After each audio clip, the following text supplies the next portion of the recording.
Hi ma'am. Man of தமிழ்நாடுங்கிற ஒரு ஈவெண்ட்ல வந்து woman எம்பவர்மெண்ட்டா மீனிங்ஃபுல்லா நீங்க ஒரு அவார்டு வாங்கியிருக்கீங்க. இந்த மூமெண்ட் உங்களுக்கு எப்படி இருக்கு? அனைவருக்கும் வணக்கம். மேன் ஆஃப் தமிழ்நாடுன்ற அவார்டு வாங்கினதுக்கு ரொம்ப சந்தோஷம். I would like to thank TNME. அவங்க தான் இதை கண்டக்ட் பண்ணுறாங்க. So I will thanks first அவங்களுக்கு முதல்ல தேங்க்ஸ் பண்ணியிருக்கேன். அவார்டுன்றது நம்ம வந்து நம்மளை இன்னும் கான்ஃபிடென்ட் பண்ணுறதுக்கு, இன்னும் நம்மளோட கான்ஃபிடென்ட் லெவலை இம்ப்ரூவ் பண்ணுறது, ரெஸ்பான்சிபிலிட்டிஸும் இன்னும் அதிகமாகுது. ஸோ இன்னும் நான் சொசைட்டிக்கும் என்னையும் இன்னும் இம்ப்ரூவ் பண்ண வேண்டிய நிறைய ஒர்க் பண்ணணும் அப்படின்றது மட்டும்தான் எனக்கு தோணும். அவார்டு வாங்கலாம். Okay ma'am. இப்போ வந்து ஒரு ஃபேஷன் ஒர்க் ஷோக்கு வந்திருக்கீங்க. இருந்தாலும் உங்க அவுட்ஃபிட் காஸ்ட்ட நீங்க ரிவீல் பண்ண முடியுமா? எனக்கு சாரீனா ரொம்ப பிடிக்கும். மேக்ஸிமம் சாரியில தான் இருப்பேன். நான் மிரர் முன்னாடி போய் நிக்கும்போது என்ன கான்ஃபிடென்ட்டா காட்டணும். எனக்கு பின்னாடி எவ்வளோ சோகம் இருந்தாலும், இல்ல மனுஷன்னா எல்லாமே இருக்கும். அது வந்து என்னோட அவுட்ஃபிட்ல வெளில தெரியக்கூடாது. ஃபேஸ்லயும் வெளிய தெரியக்கூடாது. அதுதான் என்னோட ஃபர்ஸ்ட்டு. அதுக்கப்புறம் எனக்கு என்ன சூட் ஆகும் அப்படின்னு எனக்கு தெரியும். மத்தவங்க சொல்லியோ இதுதான் உனக்கு அப்படின்றதுலாம் இல்ல. எனக்கு சூட் ஆகும்ன்றது எனக்கு தான் தெரியும். இப்போ இந்த இடத்துக்கு இப்படி போனா தான் கரெக்ட்டா இருக்கும். அப்படின்றது செட்டில்டா இருக்கும். செட்டில்டா இருக்கிற இடத்துல செட்டில்டா போணும்.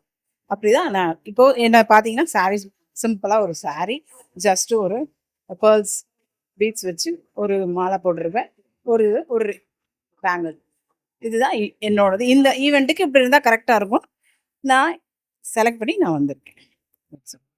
Okay ma'am. இந்த கொஸ்டின் உங்ககிட்ட நான் கேட்டே ஆகணும்னு இருக்கேன். நீங்க வந்து என்னன்னா நெறைய பேருக்கு ஹெல்ப் பண்ற மாரி ஹாஸ்பிட்டல் வச்சு நெறைய உயிர்கள காப்பாத்திட்டு இருக்கீங்க. அண்ட் உமன் எம்பவர்மென்ட்க்குன்னு ஒரு சேனல் ஆரம்பிச்சு ஃபர்ஸ்ட் டைம் நீங்க தான் ரன் பண்ணிட்டு இருக்கீங்க. இந்த ஐடியாலாம் உங்களுக்கு எப்படி வந்துச்சு? ம். அத பத்தி சொல்லணும்னா, 15 இயர்ஸா பிசினஸ் ஃபீல்ட்ல இருக்கோம். கிம்ப்ரியோ மீடியா அண்ட் என்டர்டைன்மென்ட் பிரைவேட் லிமிடெட்னு சொல்லிட்டு 15 இயர்ஸ் தான் ரன் பண்ணிட்டு இருக்கோம்.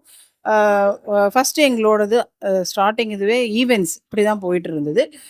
ஸ்டெப் பை ஸ்டெப்பா வரணும் அப்படின்னும்போது, சரி எங்க ஆஃபீஸ்ல பார்த்தீங்கன்னா, மேக்ஸிமம் உமன்ஸ் இருப்பாங்க. உமன்ஸ் உமன்ஸ் தான் இருக்கணும்லாம் இல்ல. உமன்ஸ் இருப்பாங்க. அவங்க டே பை டே ஒவ்வொரு நாளும் ஒரு ஒரு ப்ராப்ளம ஃபேஸ் பண்ணுவாங்க. இந்த மாரி சொசைட்டிக்குள்ள மூவ் பண்ணும்போதும் ஒவ்வொருத்தரும் ப்ராப்ளம் ஃபேஸ் பண்றது தெரியுது. ஆஸ் அ உமனா மட்டும் இல்லாம, ஒரு ஹியூமன் பீயிங்கா ஒவ்வொருத்தரும் ஒரு ஒரு ப்ராப்ளம ஃபேஸ் பண்றாங்க. அப்போ நம்மளால முடிஞ்ச சஜஷன ஒவ்வொருத்தர்கிட்ட போய் சொல்ல முடியாது. இந்த மாதிரி மீடியா மூலியமா சொல்லலாம். மேக்ஸிமம் ஃபர்ஸ்ட் இந்த பிரியோ டிவி ஸ்டார்ட் பண்றதுக்கு மேஜர் ரீசன் டேலண்ட் பர்சன் நெறைய பேர் இருக்காங்க. அவங்களுக்கு ஒரு பிளாட்ஃபார்மா எங்களால முடிஞ்ச ஒரு பிளாட்ஃபார்ம குடுக்கணும். ஒரு டேலண்ட் பர்சன் வெளிய வரணும்னா, ஃபர்ஸ்ட்டு நீங்க கேள்வி கேட்டீங்கன்னா என்ன சொல்லுவாங்க? ஒரு மிடில் கிளாஸ்ல இருக்கிறவங்கன்னு வச்சுங்களேன், சப்போர்ட் பண்றதுக்கு யாரும் இல்ல. எனக்கு சப்போர்ட் பண்ண. அப்படிதான் எல்லாருமே சொல்லுவாங்க. அ அப்போ இந்த மாரி நெறைய பேர் நான் சொல்லி கேட்டுருக்கேன். அ ஸோ நம்மளால முடிஞ்ச கொஞ்சம் பேருக்கு சப்போர்ட் பண்ண முடியும். வேர்ல்ட் வைடாவோ எங்களால முடிஞ்சத சப்போர்ட் பண்ண முடியும். அதுக்கு என்ன பண்ணணும் அப்படின்னு யோசிக்கிறப்போ தான், இந்த மீடியா ஒரு பிளாட்ஃபார்மா இருக்கும் அப்படின்றது ஃபர்ஸ்ட் பாயிண்ட். 2வது நெறைய நல்ல மெசேஜஸ பாசிட்டிவா இருக்கிறத கூட நெகட்டிவா இருக்கிறத கூட பாசிட்டிவா கொண்டு போனா, எப்படி கொண்டு போணும் அப்படின்றதும் இந்த மீடியா மூலியமா கொண்டு போலாம். சொசைட்டில இருக்கிறவங்க கிட்ட ஒவ்வொருத்தர்கிட்டயா தனித்தனியா போய் சொல்லிட்டு இருக்க முடியாது. ஸோ மீடியா மூலியமா கொண்டு போனா நெறைய பேர போய் ரீச் ஆகும் அப்படின்றது. 3 வந்து ஃபியூச்சர் ஜெனரேஷன். அவங்க தான் மேஜர் ஃபோக்கஸே. நம்ம நம்ம கிட்ட இருந்த நல்ல விஷயமே அவங்களுக்கு தெரியாத போது. அப்போ நம்மளால முடிஞ்ச வரைக்கும் அது எல்லாம் அவங்களுக்கு போய் சேரணும். அதுக்கு இந்த பிரியோ டிவி ஆரம்பிச்சதுக்கான 3 ரீசன் இதுதான். Thank you.